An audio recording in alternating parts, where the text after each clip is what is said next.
So media outlets have been dropping mock drafts left and right. In today's video, we are going to react to ESPN's new 2024 NBA mock draft. So what is going on, everybody? How is everybody doing today? Like always, I will leave a link to this mock draft in the description below. It's a little bit different. They're going to actually have two people doing this. Jonathan Givony, their main guy, Jeremy Woo, who works with Jonathan Givony at Draft Express for ESPN.com. And Jonathan Givony is going to give their biggest need, and then Jeremy Woo is going to give the biggest value pick. So we're actually going to be reacting to two picks made, and I'm going to be saying if I agree with these or disagree. And like always, if you agree or disagree with any of their picks, what I have to say, please let me know in the comments below, as we're pretty much less than 2 weeks away from the 2024 NBA draft. So with the Atlanta Hawks #1 overall pick, Jonathan Givony thinks that their biggest need that would fill it is Donovan Clingan to anchor their defense. First of all, I disagree. If you're going to go that center route, which I think they should, Alex Sarr is just as good of a defender as Donovan Clingan is, in my opinion, right now. Yes, Clingan's definitely stronger, more physical, built into his body, but Sarr's potential at that 5 spot blows Clingan's potential out of the water, because you're just talking about defense. Like, offense is a different story. Sarr has a much larger ceiling offensively than Clingan does. So I would disagree with this a lot if they ended up doing this. So yeah, if I think their biggest need would be Alex Sarr, if they're going to go for that rim protecting 5. Woo says best value is Zachary Reese-Shea. Yeah, I don't know. I think best value would be getting the best guy in the class, and in my opinion, that is Alex Sarr. I get the ability to stretch the floor, but you have so many forwards as it is on that team with Hunter, Johnson, Griffin, Bogdanovic, and you'd hope that Jalen Johnson is your 3 or 4 next year. I don't know if Reese-Shea really fits that for you, but I guess I could see the appeal in that. I just disagree with Donovan Clingan being their biggest need. Washington's biggest need would be Alex Sarr, and best value would be Alex Sarr, so I guess the best value is going to be kind of the mock part of this. And yeah, if Sarr's on the board at 2, that is a home run pick for Washington. They have a huge need at the 5 spot, and if you're getting somebody like Alex Sarr with his athleticism and potential at #2, that is insane value to get. So that would be an A++ for me in my Wizards draft grade if that ended up happening. So yeah, that's definitely a big need for them, the 5 spot, but also best value based on this mock. So here we have Reese-Shea being the biggest need for Houston as a floor spacing 4. I don't really know. Houston doesn't really need a ton right now, but I think, like, in the long term, they're really just looking for that upgrade over Jalen Green, whether that be a Donovan Mitchell. Not really sure. I don't know if Brandon Ingram really fits their team, but for this, I guess Reese-Shea could be a need for them, but I also think getting a combo guard, efficient shooter, and a knockdown shooter like Reed Sheppard is much more valuable. Like, Jalen Green, far from a knockdown shooter. Good shooter, but inconsistent. Same with Fred VanVleet at times. I think getting Reed Sheppard would be their biggest need. So they would go Clingan here in this mock.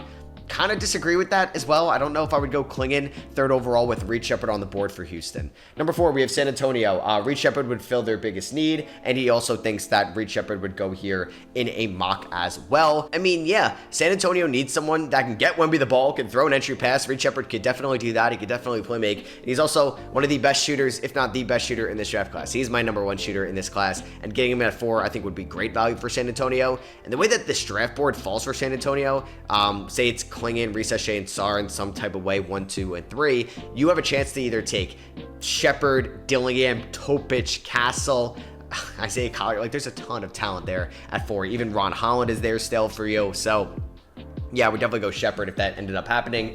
The biggest need is Matas Buzelis. I don't think so. This team desperately needs shooting. They would have Buzelis go #5 in their mock, which I get that. Apparently, Trajan Langdon, like, it kind of came out that he doesn't love the G League Ignite guys when he was in New Orleans, so I wonder if they wouldn't go Buzelis. But apparently, the CEO on the business side of things for Detroit, his son is Buzelis' agent, so there's definitely some Buzelis at 5 connections, which I've definitely mocked before, and he thinks Buzelis is their biggest fit. I disagree. I mean, they need shooting desperately, but if they're not going to go shooting, I think Stephon Castle could fit this team a ton. But yeah, I think, like, Dalton Connect probably fits a bigger need for this team than Matas Buzelis. Maybe the ceiling of Buzelis, but you didn't go with that with the #1 pick. You went Clingan's floor. Even though I think Sarr has a higher floor, I don't know. I disagree with the Detroit's need right now. I think they need guys that can get buckets, and Buzelis may not be able to get buckets efficiently till year 3. Charlotte at #6, Stephon Castle fits the biggest need. best value. I mean, yeah, I like that fit for Castle. I know he's not a good shooter, and I know he wants to be a franchise point guard. I really wouldn't buy into that too much. A team's going to draft him. He's going to play. It's not like he's going to sit out or anything. Evan Mobley didn't want to go to Cleveland a couple years ago. Now he's about to get a nice extension from them this offseason. And Castle can help out with LaMelo Ball defensively. Him and Brandon Miller can be great. A lot of offensive attention is going to be on Miller and LaMelo, and Castle is one of the smartest guys in this class, especially as a freshman. Can cut, can slash at the right times. Would be a nice off-ball player to those two. But then also could pick up another team's best offensive player when he's on defense. And if LaMelo's hurt, which has been a common theme, he gets slotted as a backup point guard. If Castle's on the board at 6, Charlotte has to do that 100%. Number 7, we have Portland. The biggest need would be Jacoby Walter. All right, they want to get a 3-and-D wing. See the best 3-and-D wing on the board? I don't know. You could look at Cody Williams. You could look at Tijan Salon. I don't hate Jacoby Walter. I'm actually a fan of Jacoby Walter in this draft. I just think that's a little rich at 7 for that to be your biggest need. But in this mock, they're going to go Cody Williams, who in my opinion, I think long-term will be a good 3-and-D guy with a little bit more playmaking ability and better at the rim finishing than Jacoby Walter has. Gavoni's been interesting with his draft needs so far. 8, San Antonio. Biggest need is Dalton Connect. Yeah, they definitely could use someone that could also create their own shots, be a good shooter, that could hit a bunch of spot-up threes when Wemby is drawing double teams in the post.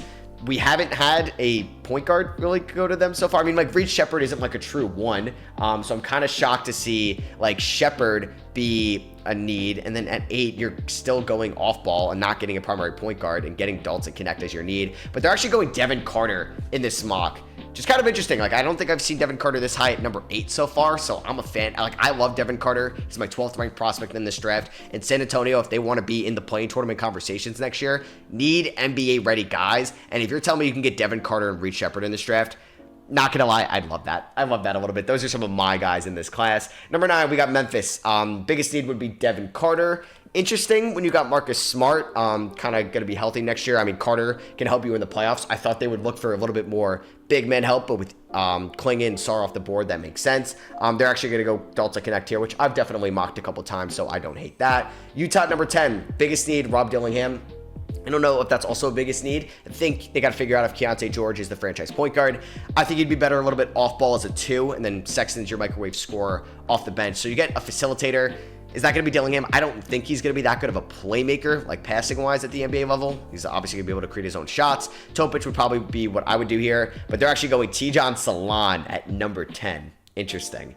For Chicago, Cody Williams at 11. I'm cool with that. They need to go upside. And the way that this draft has fallen, Ron Holland would be a phenomenal pick for them. At number 12, we have OKC. Gavoni's going to go Nikola Topic with this pick as the biggest need. Really? I don't know about that. I think like Devin Carter could be somebody of need here. They're actually going to go Topic. I mean, if he falls to 12, he falls to 12, and then you 100% do that. I mean, Shea could definitely play off ball, and Topic could develop in OKC. And if he's on the board at 12, I'm 100% on board for OKC doing that. But a team that is going to be in the playoffs again as a top seed next year. I don't know if Topic, who may not even play next year, is your biggest need right now. But if he falls to 12, you have to do it off value alone. And that could also headline a trade package down the line if you're trying to get another star. 13, Jared McCain, biggest need. They go Jared McCain here. They're trying to probably, fill the hole of Malik Monk leaving in free agency. To be honest, I've thought about that, but I'm like, everybody's saying Jared McCain to the Kings at 13. And yeah, it could definitely happen. Everybody was saying like Ochai Agbaji to the Cavs in 22. Jordan Hawkins to the Pelicans in 23. So maybe that's the McCain pick this year. But I don't know. I don't know if we want to put all our eggs in that basket there. They could go Isaiah Collier there for sure. They could go Tristan Da Silva. Jacoby Walter is still on the board as well. Number 14, the biggest need would be Tijan Salon. He's off the board. Yeah, Rob Dillingham falls to 14 in this mock, which is kind of crazy. I should have mentioned that. All right, I don't think Dillingham falls that low. I know he's been dealing with an ankle injury. He wasn't at the combine, hasn't been doing workouts. I think he's doing one like this week in front of NBA teams at the Staples Center. He's a clutch client. I wonder how that process is going for sure. I mean, I'm sure they'd love him to fall to the Lakers at 17. That's not happening. I don't think he falls to 14. I don't think he falls outside the top 10. Miami Heat's biggest need would be Ron Holland. They have Jacoby Walter going to the Heat here at 15, which is interesting. I think I would go Isaiah Collier here if I were the Miami Heat over Jacoby Walter. I guess Walter's a 3-and-D guy for sure, but I think Collier could be your lead point guard going forward with Rozier moving to an off-ball role, and Hero can kind of be a combo guard for you still, but can still optimize that shooting guard position. So I would probably go Collier over Walter. center. If Holland makes it to 15, which I think they reported, I don't know if I would agree with that. Philadelphia at 16. Whoa, they got Bub Carrington going there. I like that. Biggest need would be Tristan Da Silva. They opt for Bub Carrington. I mean, Carrington over Collier. I have not seen that on a mock, which is kind of crazy. I love Bub Carrington. Top 20 player in this draft for me. I'd love him going to Philadelphia at 16. I would just be kind of shocked if he goes ahead of Isaiah Collier. Damn, so Da Silva goes 17. No Collier yet. Zach Edey fits the biggest need. I mean, I think if you're looking at that specifically, I don't think I would go Zach Edey to the Lakers. I would go Deron Holmes. I'd go Khalil Ware. I'd go Tyler Smith over Zach Edey. He's not going to be able to space the floor for you, and AD is not a consistent three-point shooter, so you can never really have them out there at the same time together. But they're going to go Tristan Da Silva in the mock, which I like. He can do a little bit of everything in LA. Could be a good rotational piece for you, and it's definitely more NBA ready than your first-round pick last year in Jalen Hood-Schifino, who I actually think could be a good rotational piece for them in year number 2. So wow, Johnny Furphy, biggest need there at 18. It makes sense because they need shooting. But Isaiah Collier, wow, going 18 technically in this mock. I'd be very shocked. That would be like a Tyrese Maxey level drop, Cam Whitmore level drop on draft night. I don't think Collier is going to go in the top 5. I'd be surprised if he goes in the top 9. But 18 for Isaiah Collier is an absolute steal for the Orlando Magic, and they find their franchise point guard. And it would be such a good environment for Collier. Wow, to improve defensively there too with amazing defenders around him. That would be criminal. That would be highway robbery if that happens. Wow, Collier that low is kind of crazy. 19, biggest need, Keyshawn George. I could see that 3-and-D guy. They go for the shooting of Johnny Furphy. So back-to-back years, they go Kansas shooting guards that are primarily known for their shooting. Last year, Grady Dick. This year, Johnny Furphy. I just don't know. Like, yeah, you can look at it the way that, all right, that's the trend that Masai Ujiri likes. They went it last year in Bobby Webster. But would they really want to do that again? Would you want to fit other needs and holes on this team, like big man help with Khalil Ware, Holmes, Tyler Smith, Edey, all still on the board in your mock? So I kind of disagree with that. 20 here, Filipowski as well. They actually go Zach Edey to Cleveland. I'm actually okay with Edey in Cleveland. They say their biggest need would be Filipowski. I mean, if Mobley and Allen are both back on the roster next year, I would still take a big man at 20 for sure. You can upgrade those Tristan Thompson minutes off the bench, right? Get younger, get more athletic, maybe get someone that can space the floor, or at least a better rim protector than Tristan Thompson for sure. And there would be some really good options in this mock still on the board. Then you go Zach Edey to the Cavs at 20. 21, we got the Pelicans. Biggest need would be Carrington. Yeah, they could use a point guard. I don't know if they would go Tyler Kolek here. They get Khalil Ware. That's 2 thumbs up for me. I like that value for them. Someone that can hopefully space the floor next to Zion, but also can match Zion's athleticism as well. And that would be a very fun front court to watch. And even Yves Missi, I could have mentioned with those big men as well that are still on the board. 22, biggest need, Tyler Kolek to the Suns. Hey, I agree with that. I will say when I agree with Jonathan Givony. They need someone that can orchestrate this offense in the half court. Let Booker go back into a more of an off-ball role, and Kolek is setting them up, or at least run the second unit. But they go Keyshawn George. I kind of hate that, man. I don't really like that. He's someone that is not NBA ready by any means. I think he'd benefit from being in the G League. The Suns do not have a long window. It's not a long window. They really need to win it next year with KD's age, Beal getting up there. Oh, man, and Booker's still under contract. I just don't know if I would go a project playing Keyshawn George. I would go Tyler Kolek here. 23, Milwaukee. Biggest need would be Khalil Ware. They have him going Yves Missi. Yeah, I'm cool with the big man. Ware's already off their board in their mock, so I would have gone Deron Holmes because there's a chance he could space the floor, which can help you out because Giannis really can't, and Brook Lopez, that's why he's been valuable in Milwaukee. He can space the floor. Yves Missi, super athletic. I think will be a good rim protector, but won't be able to shoot. Interesting fit. New York at 24, they would go Yves Missi. They're going to have him go Kyle Filipowski. I'm not a big Filipowski guy in this draft, but they need big men help, especially if Hardenstein leaves in free agency and Mitchell Robinson is your lone center, him and Jericho Sims. Yeah, you kind of need to go big man. I prefer Deron Holmes or Tyler Smith the way that this mock has fallen, but they go Filipowski. And then the Knicks at 25, Baylor Shireman or Jalen Tyson is the pick, actually. Yeah, I'm fine with them going more NBA ready with one of these and a raw pick with the other one. So with them getting Filipowski, I mean, I think I'd rather just go Yves Missi there. But Shireman, elite shooter, so I'm cool with that on the Knicks. But he's old. He's 23 and a half years old, almost as old as me at 24. And then Jalen Tyson, I've mocked a bunch, so I would like that to the Knicks at number 25. Bruiser, guy that loves contact and will drive to the rim and could be a good shooter off the bench. Wizards at 26, Collier, biggest need. So, Gavoni, is Collier still on the board in your mock? What are you doing? Cam Christie. All right. I kind of like that. That is a high upside play. I don't know if I think Christie's a better prospect than Johnny Davis. Probably Johnny Davis is. I could see some similarities, but I do like Cam Christie a ton as a prospect, and I would hope he would shine in Washington.